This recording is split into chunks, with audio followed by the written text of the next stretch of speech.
So why don't we go ahead and listen to the conservative Republican messiah? And I'm talking, of course, about Saint Supreme Chancellor Emperor Ronald Reagan, His Holiness. And why don't we listen to this guy on Social Security, and maybe he could teach not only the Republicans, but President Obama about Social Security. Let's listen.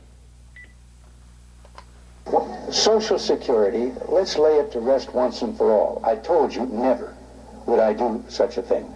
But I tell you also now, Social Security has nothing to do with the deficit.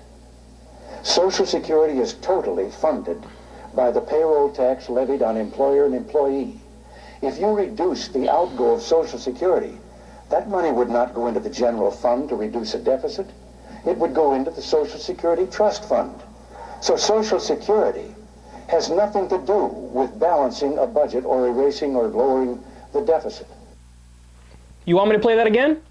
Oh, I'll play that again. Maybe our politicians, both Republicans and Democrats, aren't hearing that correctly.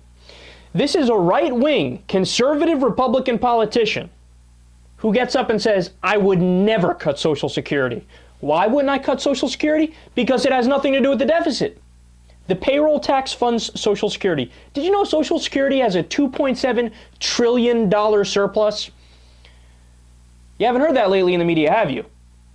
It has a $2.7 trillion surplus.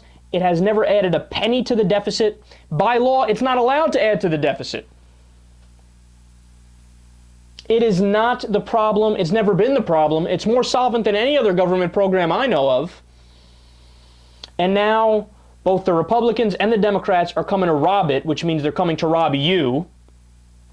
And back in the 1980s, even the conservative Republicans knew you don't mess with Social Security, and it's not a problem. It doesn't add to the deficit.